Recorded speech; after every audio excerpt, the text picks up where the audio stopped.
You know the story.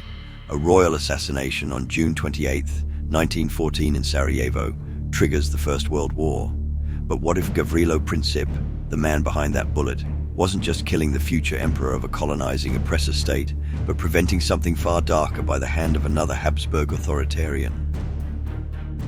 Archduke Franz Ferdinand, heir to the Austro-Hungarian throne, is often remembered as little more than a historical catalyst. His murder in 1914 is taught as the spark that lit the powder keg of global conflict. But beneath the trivial narrative lies a more troubling legacy. Far from being a passive royal swept up by fate, Franz Ferdinand was a deeply unpleasant figure in his own right. He held authoritarian views, virulent anti-Semitism, and a vision for an empire that some historians describe as chillingly prescient. The Archduke's political philosophy invites an uncomfortable question. Was he a spawning precursor to something far worse? This documentary explores the life and worldview of Franz Ferdinand in unflinching detail. We examine what he believed, his plans for further occupation in Serbia and the Balkans, and what kind of ruler he might have become had he lived.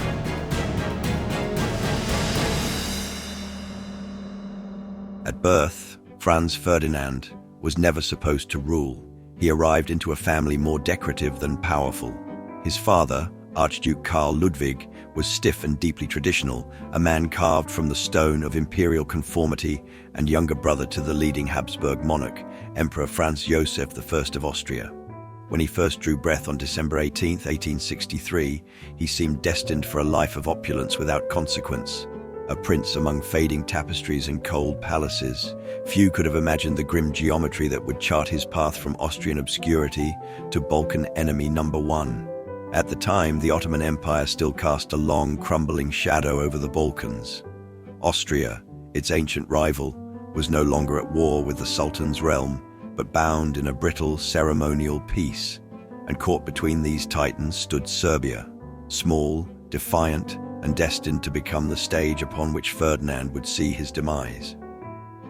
The boy received a standard Habsburg upbringing, with little expectation of ever seeing the throne. He was third in line, but even in youth, Ferdinand stood apart. While others found comfort in rifles and ritual, he cultivated a quiet obsession with botany. He was never more serene than when pressing roses between the pages of a book. However, this curious softness was nothing more than a veneer masking a rigid soul. By the dawn of the 1880s, he had grown into a man shaped by military and imperial orthodoxy. Gone was the delicate boy who pressed flowers between pages. In his place stood a man with a freshly developed thirst for animal cruelty. Throughout his life, it's estimated he killed over 275,000 animals. The forests of Europe were not so much his playground as his execution ground, an irony where by the end of his life, the hunter would become the hunted. Franz Ferdinand was not an easy man. He sulked with volatile intensity, held grudges like heirlooms, and brooded for days when his will was thwarted. Even his fellow officers, bound by rank and duty, learned to keep their distance when storms gathered behind his eyes. Meanwhile, Crown Prince Rudolf, the emperor's only son, and Ferdinand's cousin, offered a stark contrast. Born in 1858, Rudolf represented a break from tradition, liberal, restless, and increasingly unstable. From the very beginning, the Crown Prince's childhood unfolded as a quiet tragedy. His tutor was a violent major general employed to toughen him up with scare tactics and physical brutality. But the cruelty did not build character, it psychologically battered and emotionally bruised the child. Young Rudolf emerged from those formative years deeply scarred. He would carry the weight of this brutality for the rest of his short, tormented life. If Franz Ferdinand's trajectory was forged in military and hunting, Rudolf's was etched in sorrow. He was married against his will to Princess Stephanie of Belgium, and as time went on, he spiraled, not upwards toward destiny, but downward into shadows. He grew listless, morose, addicted to alcohol. His depression deepened. On January 30th, 1889, Rudolf vanished into the woods with his 17-year-old lover, Baroness Mary Vetsera. They fled to Meierling, his hunting lodge nestled in winter silence. There, in the frost-bound quiet, they signed a suicide pact. Rudolf shot Mary, then turned the gun on himself. With Rudolf's life extinguished, Emperor Franz Josef had no male heir. The imperial line twisted fiercely, pivoting toward a man who had never been meant to rule, Franz Ferdinand. Technically, Ferdinand wasn't next in line. That dubious honor passed to his father, Archduke Karl Ludwig. But Karl, a man of ceremonial convictions and no appetite for power, promptly abdicated his claim.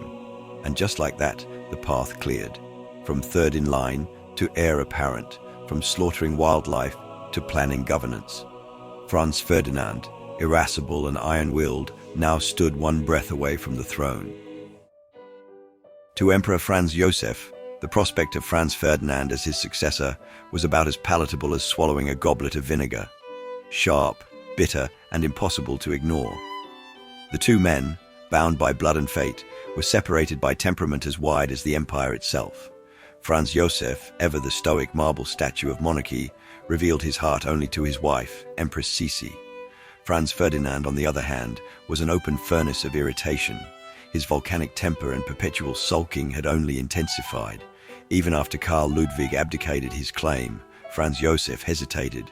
Franz Ferdinand had been diagnosed with tuberculosis, a death sentence whispered in Latin. The emperor claimed this diagnosis rendered him too fragile for rule, and death might snatch him at any moment. So, in 1892, the heir-in-waiting departed for warmer shores, chasing not destiny, but air. For 2 years, he wandered the globe like a brooding storm, breathing foreign winds and hunting everything with a pulse, from kangaroos and tigers to exotic birds and African elephants. Franz Ferdinand stalked the world with the eyes of a monarch and the heart of an executioner. When he returned in 1894, he came bearing grim trophies, taxidermied fauna, grim totems of a global safari. Franz Josef's verdict? He called it what it was, mass murder disguised as sport. But if the animals had fared poorly, the lungs had not. Franz Ferdinand came back renewed, invigorated, his cough now replaced with ambition. No sooner had he set foot on imperial soil, he met her, Countess Sophie Chotek. In the dark ledger of Franz Ferdinand's life, few entries shined warmly. He was remembered by most as thoroughly unlikable, but Sophie saw something different. A bohemian countess with grace and quiet defiance, she saw something beneath his armor. And miraculously, he responded. In her presence, the scowl softened, the bark quieted. In her, he found the rarest bloom in his otherwise hostile garden. She was, perhaps, the only living soul who made him gentle. As a Prague native, she was Slavic. So naturally, the emperor despised her. Sophie, though noble, lacked the pedigree required for marriage into the Habsburg line. To Franz Josef, she was a countess trying to sit at a queen's table. He denied their union and briefly pushed his heir away. But Franz Ferdinand was not Rudolf. He would not vanish quietly into grief and exile. He was not built for surrender. Throughout a decade of funerals and frostbitten silences, the Archduke refused to yield. He clashed with Franz Josef beneath chandeliers and in shadowed palace corridors, arguing, even as his father, Karl Ludwig, succumbed to typhoid, even as Empress Sisi lay dead in Geneva. The empire seemed to be unraveling and could not afford more schisms. Amidst the pressure, Franz Josef eventually granted Ferdinand and Sophie permission to marry, not out of love, but out of necessity and with the price of extortion. Before they could wed, Franz Ferdinand was forced to sign an oath, a pact inked in dynastic cruelty. His children would never inherit the throne. Sophie would remain a ghost at court, invisible at state functions. Yet Ferdinand, grim and unbending, took the deal. In that moment, the empire, already creaking beneath its contradictions, now bore the added weight of a fractured future. As a member of the Habsburg dynasty, Franz Ferdinand upheld the Catholic Church as a pillar of imperial order. He was personally devout and saw Catholicism as a stabilizing force against secularism, socialism, and nationalism. He supported the Church's role in education and governance, opposing liberal and secular reforms that reduced Church influence. However, he was not a religious fanatic. His religiosity was deeply tied to monarchist and conservative ideology rather than spiritual evangelism. He expressed distrust and disdain for Jews in private letters and conversations, consistent with the casual anti-Semitism of many elites in late 19th and early 20th century Europe. Franz Ferdinand believed that Jews played a role in spreading liberalism, socialism, and capitalism, all of which he opposed. He blamed Jewish intellectuals and businessmen for what he saw as the moral decline of society. However, he was not a political anti-Semite like Karl Lueger, the anti-Semitic mayor of Vienna whom Hitler admired, and was reportedly critical of Lueger's populist extremism. Franz Ferdinand dreamed of reshaping the empire in his own uncompromising image. He heard the drums of nationalism and moved to silence them. In a Europe cracking under the weight of nationalism, the Austro-Hungarian Empire was the penultimate cooking pot of mixed ethnicity. Though he loved a Czech woman, he mistrusted the tide rising among the Slavs, the Hungarians, the Jews, the discontented and the dreaming. Ethnic pride in his eyes was not a song of freedom, but a fuse. He feared what they could become. His solution, not dialogue, but discipline, not reform from below, but control from above. His most audacious scheme, a federal mosaic reimagining the monarchy in which Czechs, Croats, Slovenes, and Serbs would rise as equals beside Austrians. But let me be perfectly clear. This was no flowering of liberal idealism. Ferdinand was no Rudolph. He was a deeply reactionary man who loathed Hungarians, distrusted Slavs, harbored open anti-Semitism, and saw the empire's minorities not as citizens, but as obstacles. His vision of reform was not born of compassion, but calculation. He believed that granting limited autonomy and universal male suffrage might keep the empire from splintering apart, and more importantly, keep the Habsburg name stitched to the throne. This was 19th century Europe after all, a continent veined with dynamite. And Franz Ferdinand, like his superior emperor uncle, believed in the crown, not the crowd. To him, the monarchy was not just tradition, it was salvation. Liberal democracy taking shape across Europe with its shouting parliaments and fractious coalitions felt like chaos draped in idealism. Franz Ferdinand saw in it peril, not progress. By the early 20th century, he supported strengthening imperial authority over the Balkans. Since 1878, after the Congress of Berlin, Austria-Hungary was given administrative control over Bosnia, while formal sovereignty remained with the Ottoman Empire, which had ruled the region for nearly 500 years. For the next 30 years, the Austro-Hungarian Empire ran the region like a colony, building infrastructure, government institutions, and military presence. Though in typical Austrian fashion, the empire took everything by force and treated the Slavic natives like second-class citizens. They built settlements, arrested land, controlled businesses, made liberal rules for themselves and totalitarian rules for the locals. A textbook apartheid state. By 1908, the colonial rule and oppression had become so intense, Slavic nationalism was surging not just in Bosnia, but across the Balkans, especially among Serbs, who wanted Bosnia, with its large Serb population, to be unified with Serbia. Russia, Serbia's ally, supported this ambition as part of its own pan-Slavic foreign policy.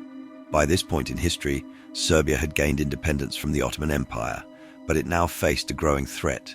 Like Bosnia, it stood at risk of being colonized and absorbed into the expanding Austro-Hungarian Empire, whose borders had crept to the very banks of the Danube and Sava rivers, just literal meters away from the Serbian capital Belgrade. Adding fuel to the fire, annexation became Austria's plan for Bosnia and was meant to lock in imperial authority before further nationalist uprisings or outside powers could interfere. Austria-Hungary feared losing all control to the movement now supported by Russia. Annexing Bosnia was a step toward Franz Ferdinand's imperial vision, bringing in more Slavs to counterbalance and undermine Hungarian dominance. His increasing influence within the monarchy meant that his support for a centralized, authoritarian, and ethnically balanced empire played into the decision to make Bosnia a permanent part of that empire. On October 6, 1908, Austria-Hungary formally annexed Bosnia, undercutting Serbia's ambition of self-determination, and drew a firm line in the sand. The Bosnian crisis became a major diplomatic confrontation, not just between Serbia and Austria, but by their supporters on both sides of the fence. Germany with Austria, Russia with Serbia. Great Britain in the middle, displaying sympathy to peace and diplomacy. In his work, The World Crisis, Winston Churchill described the annexation as a diplomatic blunder that exacerbated tensions in Europe. He noted that Austria-Hungary's sudden and unilateral action affronted Serbia and violated international agreements, leading to widespread condemnation and a significant diplomatic crisis. Churchill emphasized that this event heightened animosities and contributed to the complex web of alliances and hostilities that eventually culminated in igniting World War I. Serbia was naturally outraged and called for war.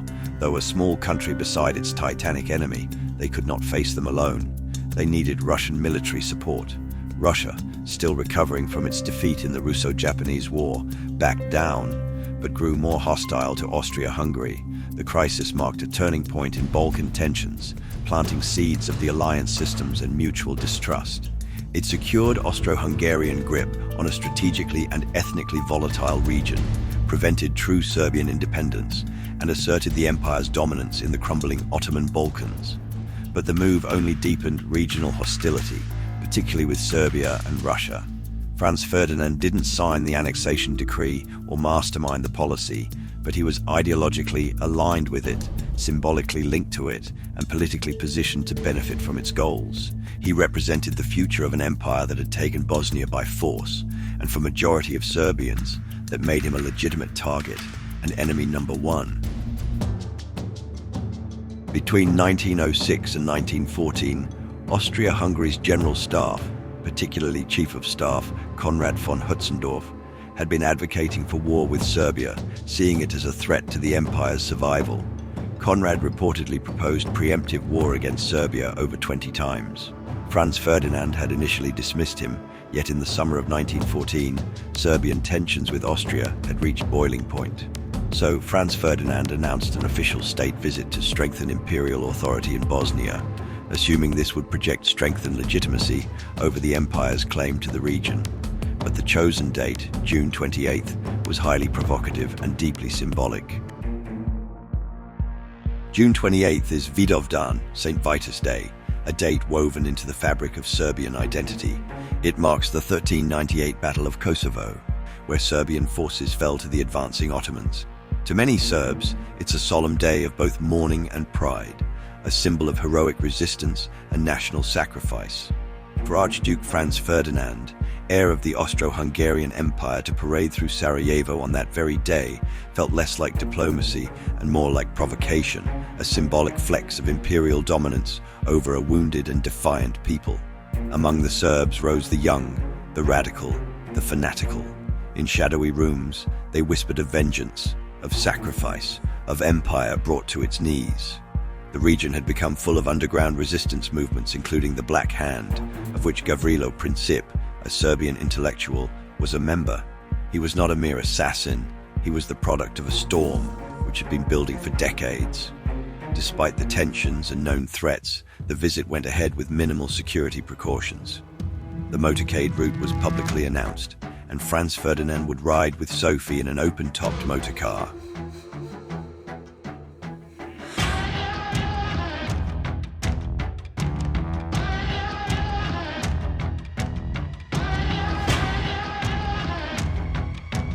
At 9:28 a.m., a train hissed to a halt in the sweltering Sarajevo summer.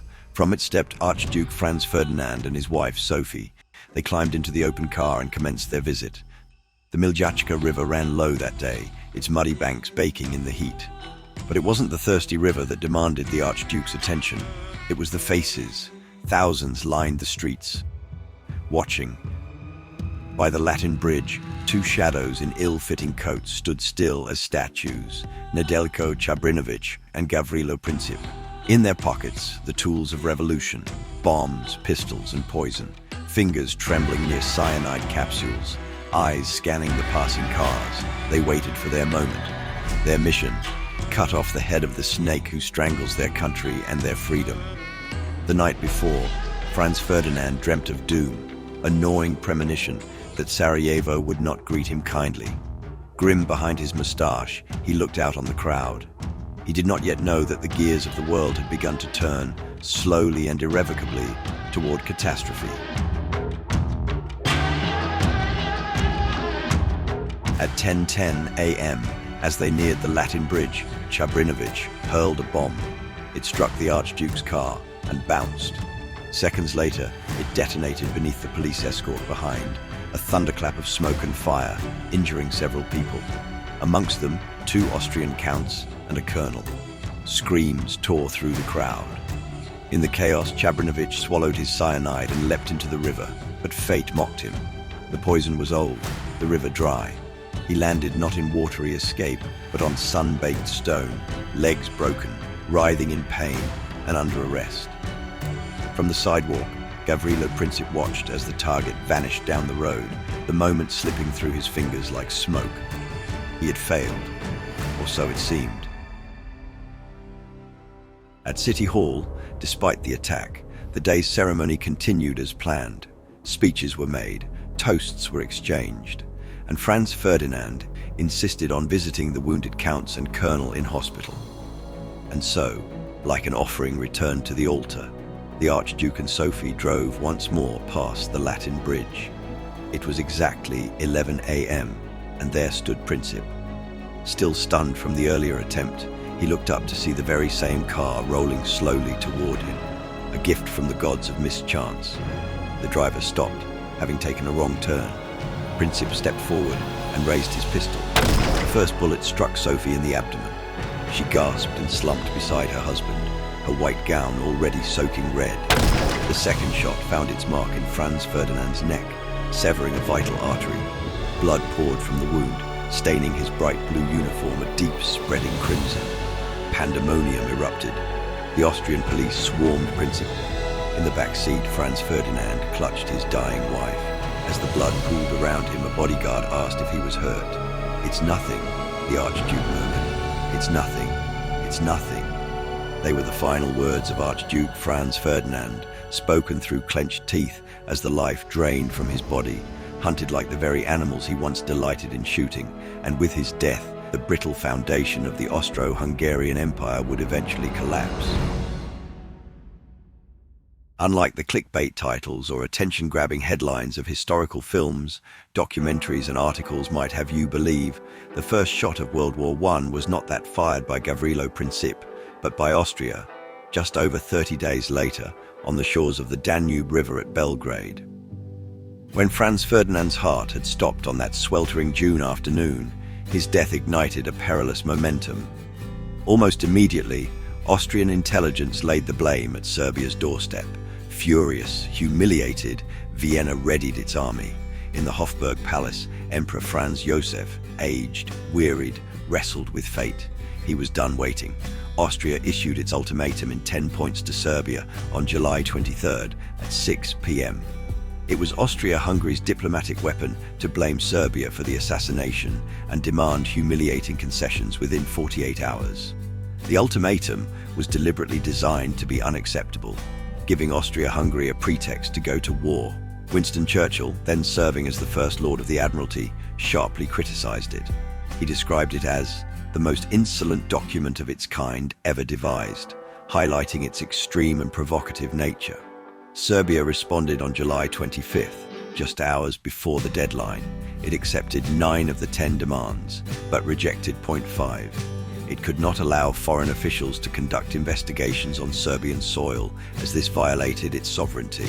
Serbia proposed to refer the dispute to international arbitration if needed, though Austria wasn't interested in negotiation. On July 28, 1914, Franz Joseph dipped his pen and signed the declaration of war. The thunder of marching boots followed within hours, and the first shot blasted out across the Danube into Belgrade. In Serbia's defense, Russia began to move, mobilizing to defend its ally. Alarmed, Germany sprang to life. Troop trains rolled toward the Russian border. France, locked in its alliance with Russia, began its own preparations. The chessboard was full, and one final, fatal gambit remained. Germany invaded Belgium. That single decision yanked Britain into the fray. Treaty became obligation. Obligation became battle. In a matter of days, the world collapsed into combat. By August, Europe was no longer a continent. It was a battlefield. When the smoke finally cleared, over 20 million would lie dead. And the old empires, Austria-Hungary, the Ottomans, the Russian Tsars would be ghosts. Emperor Franz Joseph would not live to see the end. He died in 1916, a relic of a vanished world. What followed was no longer a monarchy, but a short-lived republic, which went through a turbulent and politically unstable period for 20 years before being annexed itself by its own demented son. Hitler came of age in the toxic breeding ground of turn-of-the-century Austria, a world roiling with resentment, fear, and nationalist fury. He loathed the visible presence of Jews in Austrian cities and blamed the emperor for their rise. But it was the genteel, calculated antisemitism of figures like Franz Ferdinand that Hitler absorbed and further radicalized, mutating prejudice into a genocidal ideology he would one day unleash upon the world. Today, Franz Ferdinand exists mostly as an echo. His name lingers in textbooks, his death marked as a turning point. Sometimes he is praised and Gavrilo Princip rendered a terrorist, but nothing could be further from the truth. We remember the caricature, the heavy-set noble in gaudy uniform, riding in an open car, blinking into the sun moments before destiny struck. That image endures, iconic. If you liked this video, share your thoughts on the situation in the comments section. Remember to subscribe and shoot that like button too. Ciao.